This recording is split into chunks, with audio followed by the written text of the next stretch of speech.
Que se está copiando.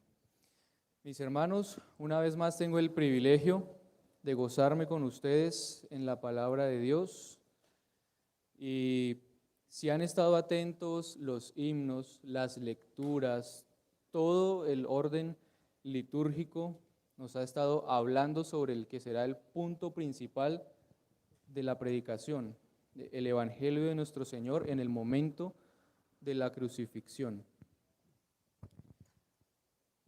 Pero sucede que cuando nosotros predicamos el Evangelio, cuando nos predicamos el Evangelio a nosotros mismos, cuando exhortamos a otros hermanos con el Evangelio, o cuando predicamos el Evangelio a los de fuera, mencionamos la cruz y hablamos de la cruz, pero ¿realmente conocemos cómo sucedió la crucifixión? Los evangelios simplemente en forma reverente dicen: le crucificaron, fue crucificado, pero no entra en detalles al respecto. Y es que en la crucifixión sucedieron principalmente dos cosas. La primera, la tortura y el castigo físico cruel y terrible que sufrió nuestro Salvador. Y la segunda, aún peor que la primera, el abandono del Padre, el rechazo divino.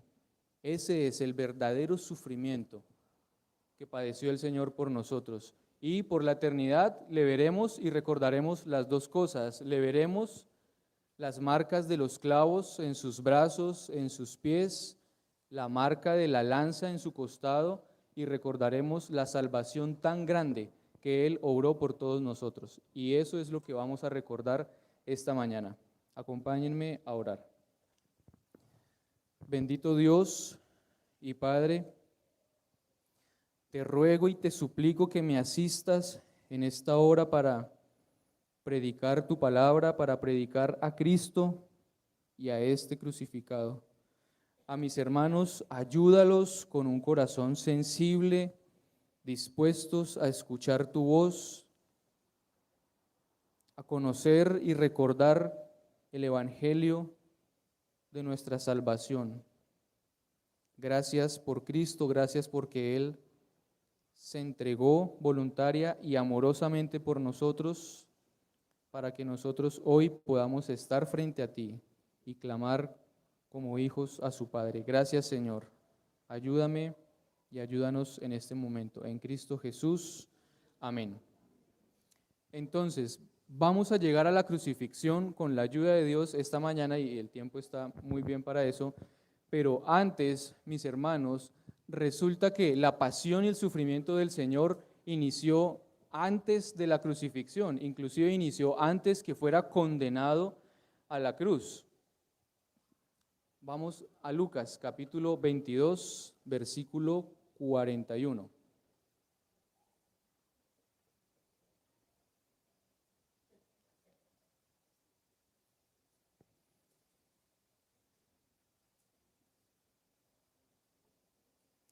Lucas 22, 41. Yo voy a estar leyendo y ustedes me siguen atentamente y en silencio en sus Biblias. Dice así la palabra de Dios. Lucas 22, 41. Y él se apartó de ellos a distancia como de un tiro de piedra, y puesto de rodillas oró. Esto sucedió en el huerto de los olivos, en el huerto del Getsemaní. El Señor se apartó de sus discípulos y puesto de rodillas, él oró diciendo: Padre, si quieres, pasa de mí esta copa, pero no se haga mi voluntad, sino la tuya. En 3 ocasiones, el relato de los otros evangelios nos permite conocer que en 3 ocasiones el Señor fue y oró de la misma manera: Padre, si es posible, pasa de mí esta copa, pero no se haga como yo quiero, sino como tú. No se haga mi voluntad, sino la tuya. Dice el versículo 43, y se le apareció un ángel del cielo para fortalecerle, y estando en agonía, oraba más y intensamente, y era su sudor como grandes gotas de sangre que caían hasta la tierra. Estaba en agonía por contemplar la copa que bebería, y estando en esa agonía, ¿qué fue lo que le sucedió? Su sudor se volvió como sangre, como grandes gotas de sangre que caían hasta el suelo. Eso, yo busqué la definición, es una rarísima condición médica destinada para aquellos que enfrentan un cuadro de estrés extremo por la contemplación de la muerte inminente. El nombre es hematidrosis. Pero todo esto sucede porque el Señor estaba profundamente turbado. ¿Por qué? Porque Él conocía el castigo de Dios por el pecado. Él conocía la copa de la ira de Dios que Él iba a beber por nosotros. ¿Y saben qué es lo magnífico de todo esto? Que Él se entregó voluntariamente para padecer esta agonía y para beber esta copa por el bienestar y por la salvación de su pueblo, por el bienestar y por la salvación suya y mía. Y aquí comienzan las buenas noticias del Evangelio. Ahora, ¿por qué Cristo sufrió lo que sufrió? Hebreos 12:2 dice, puestos los ojos en Jesús, el autor y consumador de la fe, el cual, por el gozo puesto delante de él, sufrió la cruz, menospreciando el oprobio, y se sentó a la diestra del trono de Dios. Eso fue Hebreos 12:2. Entonces, el Señor Jesucristo conocía el sufrimiento por el pecado, Él sabía lo que tenía que sufrir, la agonía que tenía que cruzar por nosotros, pero Él vio el fruto de su aflicción. Él vio lo que resultaría de todo su sufrimiento, que con su dolor, con su agonía, Él justificaría a muchos. Él redimiría a aquellos que el Padre le había dado. Por eso, por el gozo puesto delante de Él, sufrió la cruz. Él tenía los ojos puestos en el resultado, en su pueblo escogido, en su pueblo comprado, en su pueblo rescatado. Y por eso sufrió la ira de Dios. Por eso bebió voluntariamente la copa de la ira de Dios. En este punto yo les pregunto, ¿qué soportas tú por Cristo?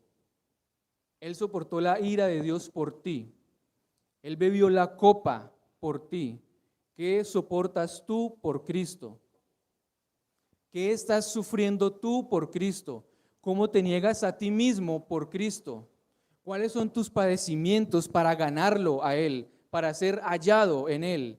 Él es el fundador y la razón de ser de nuestra fe, pero resulta que en la historia bíblica encontramos el relato de otros cristianos que sufrieron y padecieron por Cristo.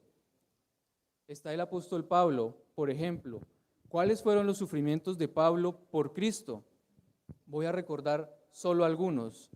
Él soportó trabajos inagotables, como pone en sus cartas, azotes, fue azotado en varias ocasiones, estuvo preso en varias ocasiones, soportó peligros de muerte, él fue apedreado, él naufragó 3 veces en alta mar, él fue robado, atravesó desiertos, tuvo hambre, tuvo frío, estuvo desnudo, fue perseguido por los judíos, fue perseguido por los gentiles, y encima de todo eso, la preocupación y la carga por las iglesias. Y todo esto, en palabras del mismo Pablo, lo soportó, estimando todas las demás cosas como basura, como pérdida, y soportó todo esto por amor a Cristo, por hacer su voluntad, por ser hallado en Él, no teniendo su propia justicia, sino por ser hallado en Cristo.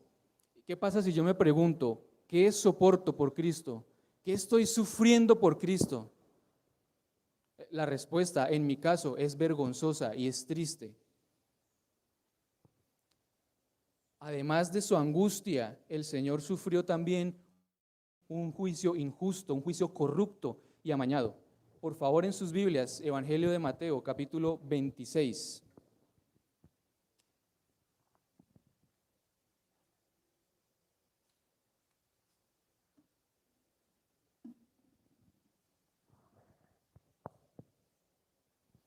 Evangelio de Mateo, capítulo 26. Y mire el versículo 59. Ayúdeme a leer el 59 y el 60. Mateo 26, 59 y 60, todos juntos. Y los principales sacerdotes y los ancianos.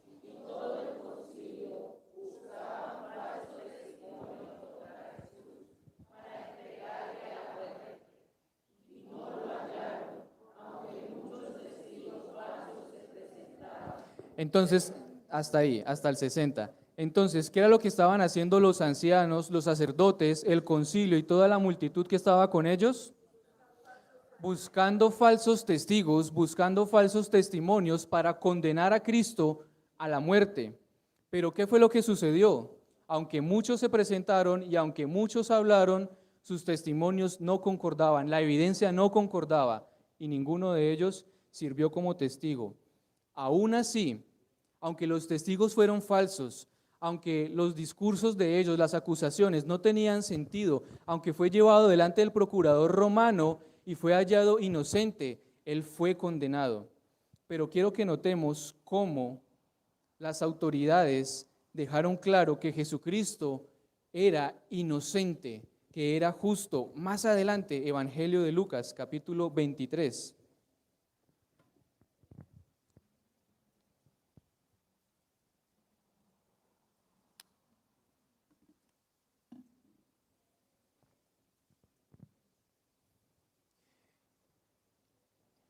Y voy a leer para ustedes los versículos 14 y 15. Lucas capítulo 23, versículos 14 y 15. Les dijo, estaba hablando Pilatos, el gobernador romano, les dijo: me habéis presentado a este como un hombre que perturba al pueblo, pero habiéndole interrogado yo delante de vosotros, no he hallado en este hombre delito alguno de aquellos de que le acusáis. Y ni aun Herodes, porque os remití a él, y he aquí, nada digno de muerte ha hecho este hombre. Cuando se presentaron los falsos testigos delante del Sanedrín, inocente. Cuando fue llevado delante de Pilato, inocente. Fue llevado delante del rey Herodes, inocente. Justo. Pilato lo describe como justo. Es justo. Aún así fue condenado y aún así fue azotado, fue flagelado. Ese es el siguiente de sus sufrimientos previo a la crucifixión. A pesar de ser acusado falsamente y a pesar de ser hallado inocente por todas las autoridades, el Señor sufrió la pena del flagelo injustamente. Todos los evangelios mencionan este momento. Juan es el que lo menciona con más precisión. En el 19:1 voy a leer para ustedes, dice Juan 19:1. Así que entonces tomó Pilato a Jesús y le azotó. Noten cómo la declaración es prudente. Tomó Pilato a Jesús y le azotó. En los otros evangelios dice que fue azotado, muy similar. Para los judíos de aquella época, para todas las personas que vivieron en esa época, la pena del flagelo, así como la pena de la crucifixión, era algo con lo que estaban familiarizados. Es decir, los autores de los evangelios, en este caso, no tenían necesidad de profundizar en esos detalles porque las personas de antaño conocían lo que significaba eso, pero resulta que nosotros no lo conocemos. El flagelo, mis hermanos, los azotes, consistía en azotar al condenado con látigos de cuero, pero en los extremos de esos látigos de cuero habían trozos de metal, habían trozos de clavos, habían incluso trozos de hueso desportillados y afilados. Todo esto diseñado para causar la mayor tortura y el mayor sufrimiento posible a todos aquellos que sufrían el flagelo. Es más, muchos de los que eran azotados no sobrevivían a esta pena. Y el Señor fue flagelado injustamente. Y no fueron 1, 2, ni 5, ni 10 los azotes. Muy probablemente se contaron por lo menos varias decenas. No obstante, después de ser molido con los azotes, después que su cuerpo fue desgarrado, después que su cuerpo fue deshecho con el flagelo, lo que se le ocurre a los soldados romanos es tejer una corona de espinas y ponerla sobre su cabeza para mofarse de él, para escarnecerlo, para avergonzarlo. Y le pusieron la corona y lo desnudaron, más vergüenza, y le vistieron con un manto púrpura, el color de la realeza, y se hincaban ante él diciéndole, salve, salve, rey de los judíos. Y se levantaban y con sus varas azotaban su cabeza, clavando las espinas en lo profundo de su piel. ¡Qué tortura! ¡Qué crueldad! Tremendo espectáculo tan bochornoso. ¿Y saben la razón de semejante crueldad? Usted, así como yo. La respuesta somos nosotros. El Señor sufrió la pena del flagelo como castigo por tu pecado, como castigo por mi pecado. En realidad lo que sucedió es que su cuerpo fue deshecho y triturado y desgarrado y su carne fue arrancada por ti y por mí. Y ese es el corazón del Evangelio. Y eso es lo que no sabemos y lo que no conocemos. Por eso vivimos vidas tan cómodas y tranquilas. Y nuestra cruz es ligera. La cruz a donde vamos a llegar fue el culmen de la pasión, pero el flagelo lo desgarró y lo maltrató a tal punto, mis hermanos, que cuando el Señor tuvo que cargar su patíbulo, ¿recuerdan qué pasó? No pudo. Su cuerpo estaba deshecho, sus músculos estaban molidos. Simón de Cirene, como leyeron ahora rato, tuvo que cargarla por él o que ayudarle a cargarla. ¿Por qué?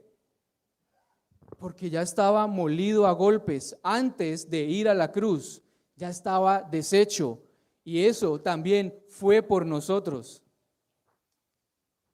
La pena de la crucifixión era reservada para los peores y para los más bajos y violentos y sanguinarios de los criminales. De ahí que es muy llamativo que los 4 registros de los evangelios dicen que él fue justo, que él era inocente, y aún los crímenes de los que se le acusaba no eran especialmente violentos ni sádicos, pero fue condenado a la peor y más cruel y vergonzosa de las muertes, siendo inocente, siendo justo. Y desde el principio la crucifixión transmitía un mensaje. Era una pena en donde el acusado era expuesto públicamente y era avergonzado y era acribillado públicamente para disuadir a cualquier persona de seguir los pasos de ese condenado. La humillación y el vituperio también estaban presentes cuando el Señor fue obligado a llevar su patíbulo hasta el lugar de la ejecución. Juzgado en el pretorio romano, tuvo que cargar su patíbulo, que no es toda la cruz como nos muestran en las ilustraciones, sino únicamente la viga transversal.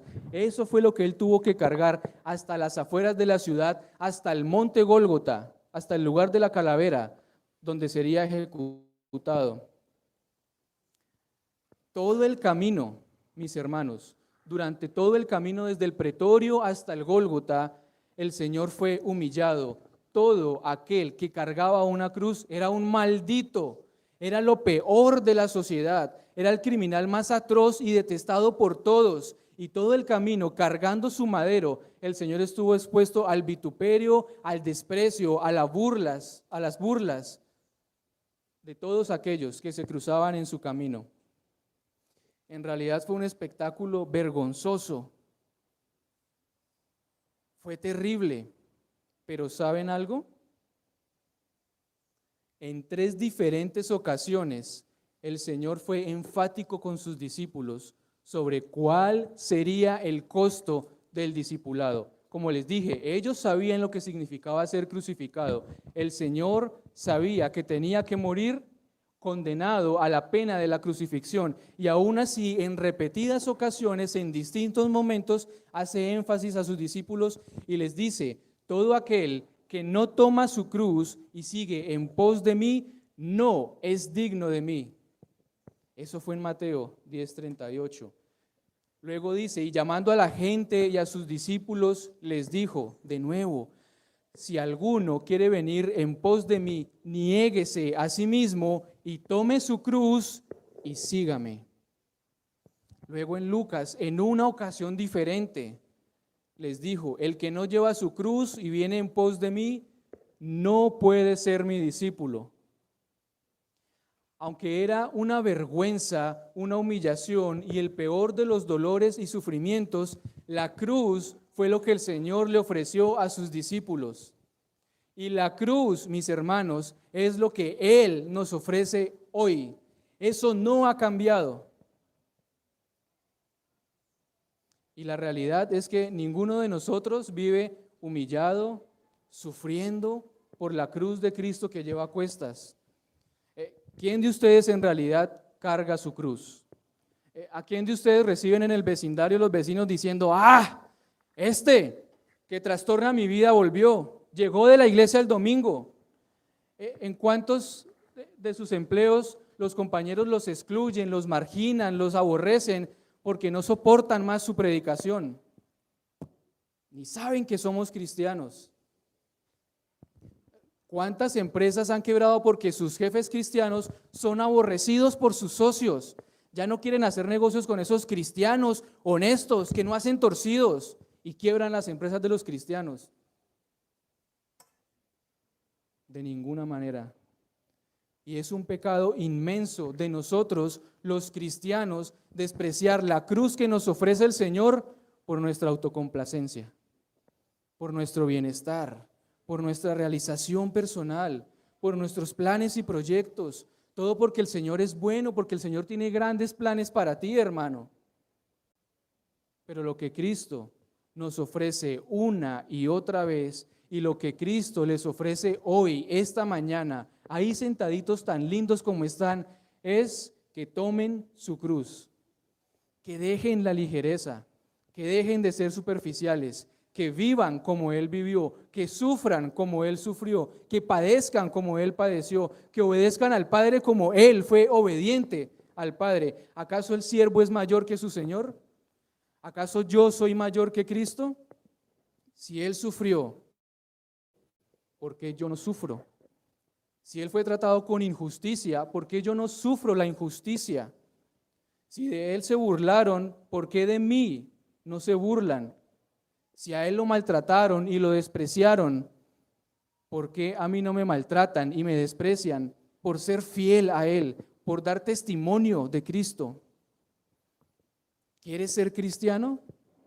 Toma tu cruz y sigue a Cristo. ¿Quieres ser cristiano? Bienvenido, ven a sufrir por Cristo. Piense, por ejemplo, en su matrimonio. ¿Cuál es la labor de los esposos, la tarea de los esposos? Amar a sus esposas, tratarlas como vaso frágil, pastorearlas, proveerlas, purificarlas con la palabra. Y esa es nuestra tarea, así las esposas a veces, hipotéticamente hablando, no contribuyan con el cumplimiento de la misma. ¿A qué me refiero? Ellas tienen que ser sujetas. Pero a veces nosotros, si no las vemos muy sujetas, entonces empezamos la quejadera, empezamos a renegar de la mujer que el Señor nos dio, empezamos a dudar de si debemos seguir o no seguir al lado de esa persona. Pero tú puedes tomar tu cruz en el matrimonio y amar a tu esposa, así ella no lo merezca. Tú puedes proveer para ella, aun si ella llega a ser ingrata. Estás llamado a tomar tu cruz en el matrimonio y sufrir en el matrimonio por causa de Cristo y ser fiel y permanecer. Igual las esposas con los esposos, tantos varones que les sacamos tantas canas y dolores de cabeza a nuestras esposas. ¿Qué estamos llamados a hacer? ¿O qué están las hermanas llamadas a hacer? A sufrir en su matrimonio, fieles y sujetas a sus esposos. ¿Por qué? Por la causa de Cristo, porque a eso las llamó el Señor. Esa es una manera muy práctica en la que usted puede y debe tomar su cruz y seguirlo. ¿Aún quieren ser cristianos? Les ofrecemos una cruz, mis hermanos. No hay más que ofrecerles aquí, una cruz. Ahora, a veces nosotros consideramos nuestros sufrimientos mayor cosa. Si nos comparamos con Cristo, Ninguno sufre nada. A veces cuando la gente comenta sus problemas y en verdad son problemas complejos y dificultades serias y sufrimientos reales, y a veces yo ya me he enfrentado a cosas que yo digo, ¿qué le digo? Yo no tengo idea de lo que está sufriendo esa persona, no dimensiono lo que sufre. ¿Qué puedo decirle? Mi hermano, mira a la cruz. Ahora, ¿cuántos de sus sufrimientos son por la causa de Cristo? ¿Cuánto sufre usted por el nombre de Cristo? ¿Y cuánto de lo que usted sufre son las consecuencias de su propio pecado? Porque si somos honestos, sufrimos no por su causa, sino por nuestra propia causa. Sufrimos por nuestro pecado, sufrimos por nuestra mala mayordomía, sufrimos por nuestras pasiones, pero no sufrimos por Cristo. ¿Hay bienaventuranza en eso? En absoluto. Bienaventurados cuando los golpeen, los aborrezcan y los vituperen por mi causa, dijo el Señor. Pero si sufrimos por nuestro pecado, así que ¿en dónde está tu cruz? Y les confieso que cuando estaba preparando este sermón, que lleva cocinándose por lo menos como semanita y media, en múltiples ocasiones tuve que pedirle perdón al Señor y arrepentirme. ¿Por qué? Básicamente porque yo vivo como un rey y mi Cristo vivió como un esclavo. Básicamente porque yo vivo cómodo y tranquilo y el Señor sufrió mis angustias y sufrió mis dolores. Pero sobre todo porque aunque me llamo cristiano, no tomo mi cruz y lo sigo.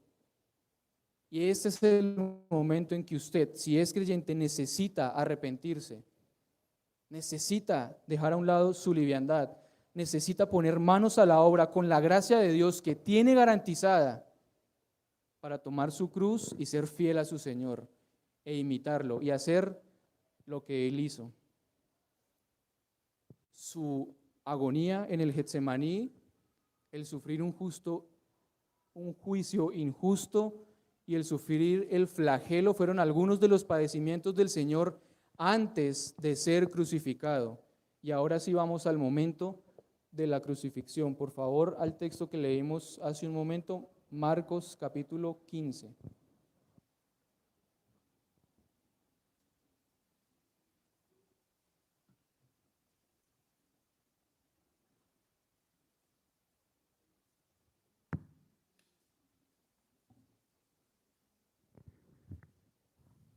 Y miren el versículo 22 y el 23. Y ayúdenme a leer Marcos 15, 22 y 23. Todos juntos. Y le llevaron a un lugar llamado Gólgota.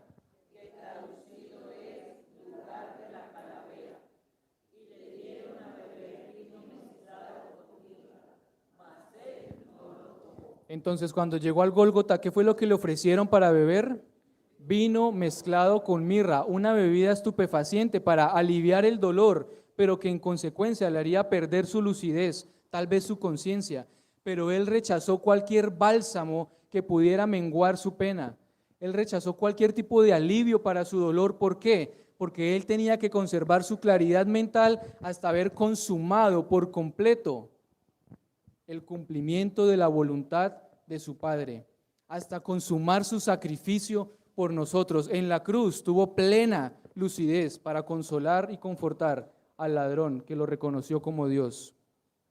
Él soportó todos estos sufrimientos voluntariamente, pero además conscientemente. Él sabía que debía sufrir y padecer por nuestra causa, mis hermanos.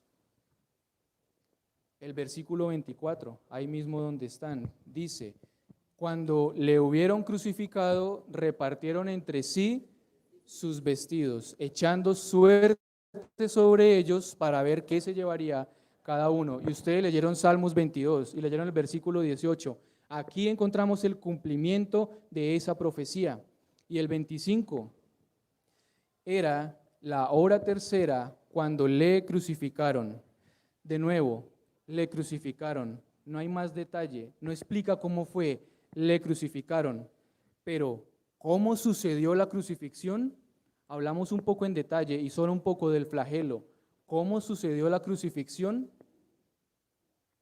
Resulta, mis hermanos, que después de ser condenado a la muerte en la cruz, después de cargar su patíbulo hasta el lugar de la ejecución, cuando llegó allí, acaban de leer que fue completamente desnudado. ¿Qué significa eso? Que repartieron entre sí sus vestidos.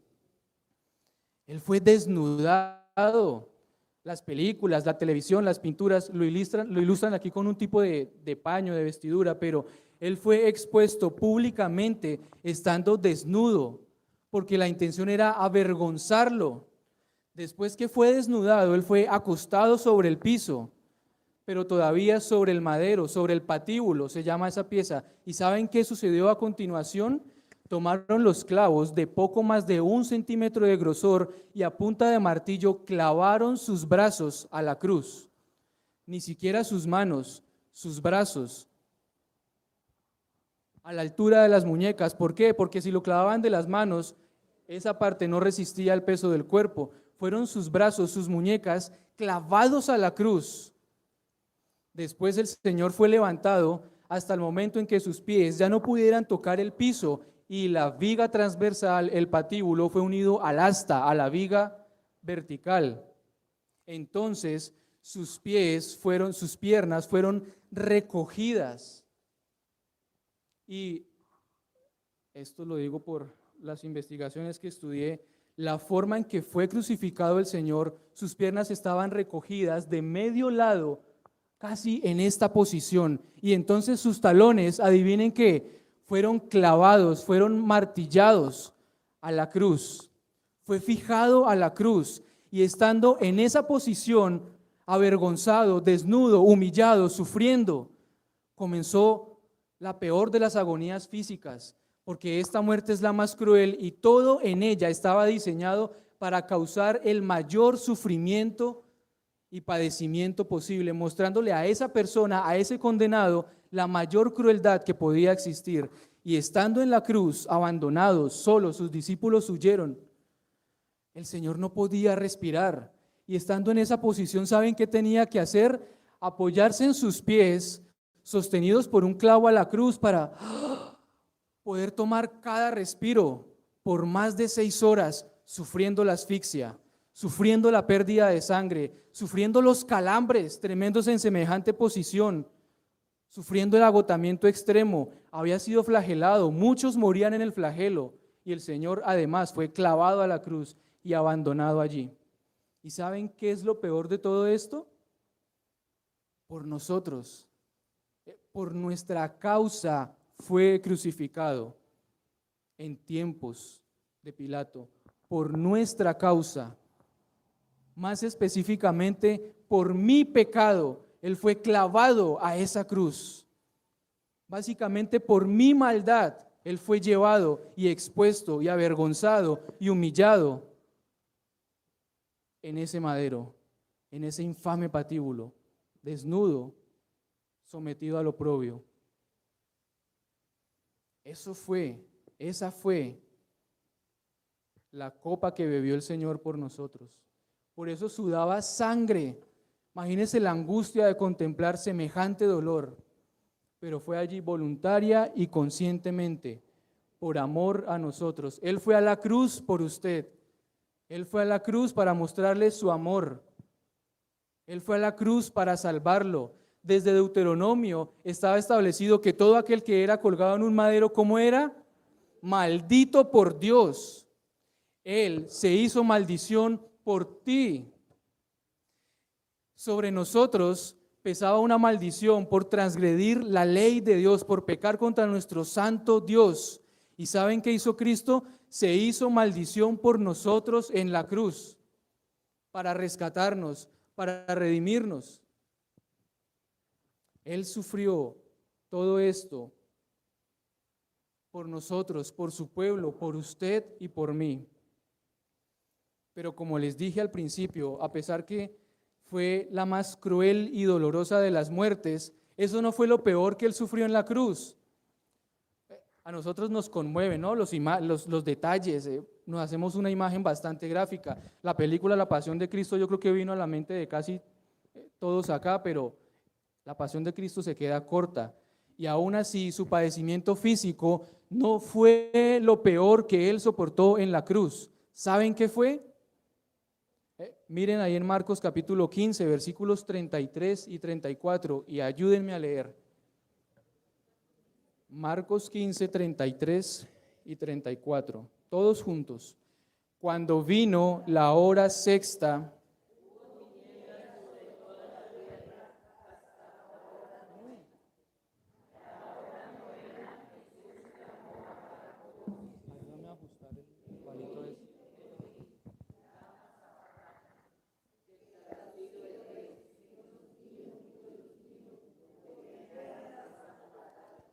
muy bien, nosotros leemos, Dios mío, ¿por qué me has desamparado?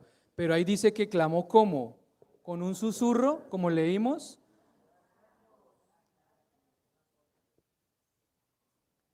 A la hora novena Jesús clamó a gran voz, es decir, Él gritó para decir, Elohi, Elohi, lama sabactani, clavado a la cruz, es decir, Dios mío, ¿por qué me has desamparado? ¿Y saben por qué fue desamparado? Porque en ese momento Él se presentó como mi sustituto. Y cuando el Padre me contempló a mí allí en la cruz, el Señor sufrió todo mi castigo. El Señor sufrió toda la fuerza del infierno y la ira de Dios que era sobre mí. Por eso fue desamparado. Por eso el Hijo fue echado de la presencia del Padre. Por eso sufrió el rechazo de su Padre y clamaba, ¿por qué, Dios mío, me has desamparado? Él fue desamparado por Dios y Él sufrió nuestra desolación. Él experimentó toda la fuerza del infierno y la ira de Dios en la cruz. Y todo esto lo sufrió por ti. Y todo esto lo sufrió por mí. Ese es el Evangelio.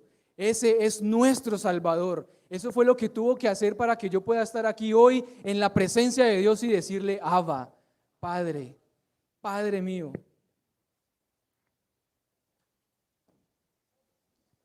Y después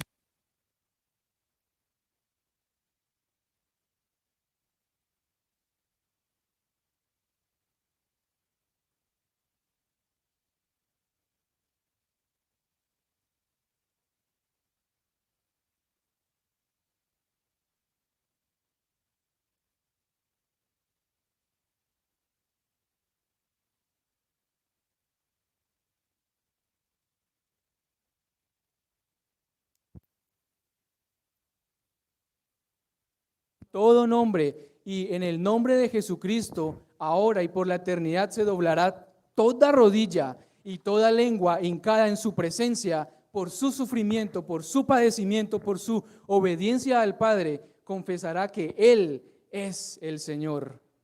No solo murió, el Padre le levantó de los muertos y le exaltó sobre todas las cosas y lo sentó a su diestra con la gloria que tuvo con Él antes que el mundo existiera.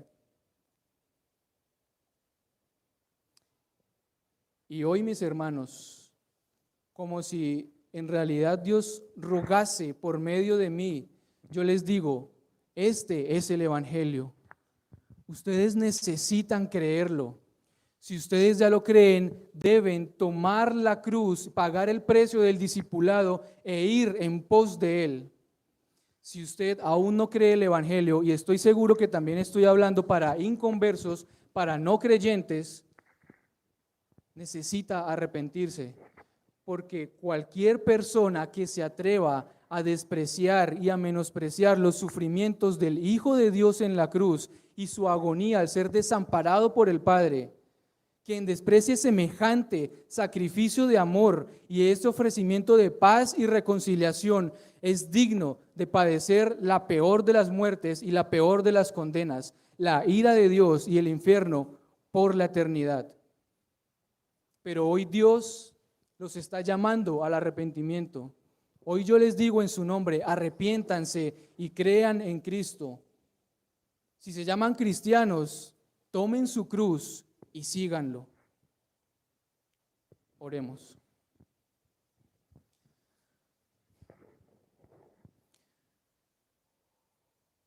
Señor y Padre, solo podemos alabarte y darte gracias por nuestro Salvador.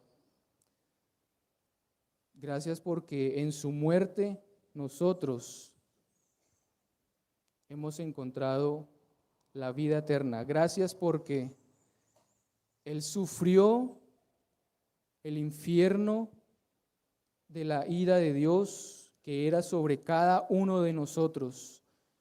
Y gracias porque Él fue castigado y molido por nuestros pecados. Gracias porque en su resurrección sabemos que Él vive y que reina y que el sacrificio fue aceptado y que la obra estuvo plenamente consumada y que te agradas en Él y te complaces plenamente en Él, Señor. Y gracias porque nos llevaste a Cristo para ser tus hijos adoptados en su nombre. Gracias por su sangre vertida en la cruz y aún en el pretorio por nuestros pecados, para expiarlos, para redimirnos, para hacer nuestra propiciación delante de ti. Ayúdanos a vivir como Él vivió. Ayúdanos a tomar la cruz y a seguirlo, a negarnos a nosotros mismos para hacer tu voluntad, lo que Él nos mostró y nos indicó que debemos hacer. Te alabamos, Señor, y te exaltamos, porque eres nuestro Redentor y porque eres nuestro Salvador. Bendito seas, Cristo, por los siglos de los siglos. Amén.